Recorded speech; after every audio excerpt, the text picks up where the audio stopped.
ಪಕ್ಷದ breakfast meeting, lunch meeting, dinner meeting,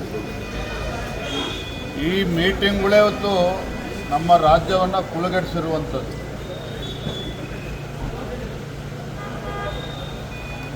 ಪದೇ ಪದೇ ಕಳೆದ 3-4 ತಿಂಗಳುಗಳಿಂದ ಡಿನ್ನರ್ ಮೀಟಿಂಗ್ಗಳನ್ನು ಮಾಡಿಕೊಂಡು ಇವರ ಡಿನ್ನರು ಲಂಚ್ ಮೀಟಿಂಗ್ ಭರಾಟೆಯಲ್ಲಿ ರಾಜ್ಯದ ಆಡಳಿತವನ್ನು ಸಂಪೂರ್ಣವಾಗಿ ಮರೆತಿರುವಂಥದ್ದು.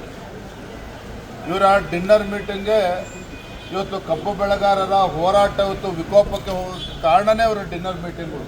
ಯಾಕೆ ಅಂತ ಹೇಳಿದ್ರೆ ರಾಜ್ಯದ ರೈತರ ಸಮಸ್ಯೆಗಳ ಬಗ್ಗೆ ಚಿಂತನೆ ಮಾಡ್ತಕ್ಕಂಥ ಇದಕ್ಕೆ ಇವರು ಯಾವುದೋ ಸಮಯವನ್ನು ಕೊಡಲಿಲ್ಲ. ಇವರು ಡಿನ್ನರು ಲಂಚ್ ಮೀಟಿಂಗಲ್ಲಿ ಕಬ್ಬು ಬೆಳೆಗಾರರು, ಮೆಕ್ಕೆಜೋಳ, ರೈತರ ಸಮಸ್ಯೆಗಳ ಬಗ್ಗೆ ಚರ್ಚೆ ಮಾಡ್ತಾರೋ ಅದೂ ಇಲ್ಲ. ಕೇವಲ ತಮ್ಮ ಮುಖ್ಯಮಂತ್ರಿಯ ಕುರ್ಚಿಯನ್ನು ಉಳಿಸ್ಕೊಳ್ಳೋದಕ್ಕೆ ಕೆಲವರು ಮೀಟಿಂಗ್ ಮಾಡ್ತಾ ಇದ್ದಾರೆ.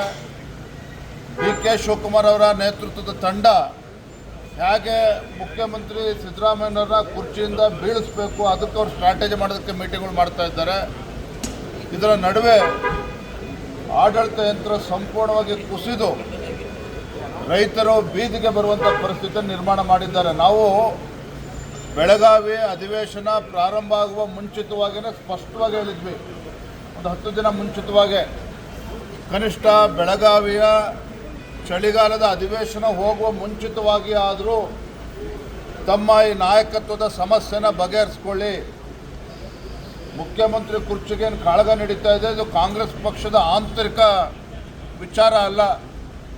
ಮುಖ್ಯಮಂತ್ರಿ ಕಾಂಗ್ರೆಸ್ ಮುಖ್ಯಮಂತ್ರಿಗಳಲ್ಲ, ರಾಜ್ಯದ ಮುಖ್ಯಮಂತ್ರಿಗಳು, ರಾಜ್ಯದ ಆಡಳಿತ ಚುಕ್ಕಾಣಿಯನ್ನು ನಡೆಸ್ತಕ್ಕಂಥ ಮುಖ್ಯಮಂತ್ರಿಗಳು ಇಷ್ಟೊಂದು ಗೊಂದಲವನ್ನು ಮಾಡಿಕೊಂಡು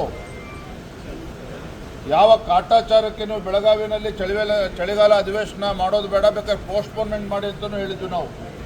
ಮುಂದೂಡಿ ನೀವು ನಾಯಕತ್ವದ ಗೊಂದಲದ ನಡುವೆ ಚಳಿಗಾಲದ ಅಧಿವೇಶನ ಯಾವ ಪುರುಷಾರ್ಥಕ್ಕೆ ಮಾಡ್ತೀರಿ, ನಾಯಕತ್ವ ಗೊಂದಲವನ್ನು ಬಗೆಹರಿಸ್ಕೊಂಡು ಆಮೇಲೆ ಬನ್ನಿ ಅಂತ ಹೇಳಿದ್ವಿ. ಅದನ್ನು ಕೂಡ ಕೇಳಿಲ್ಲ.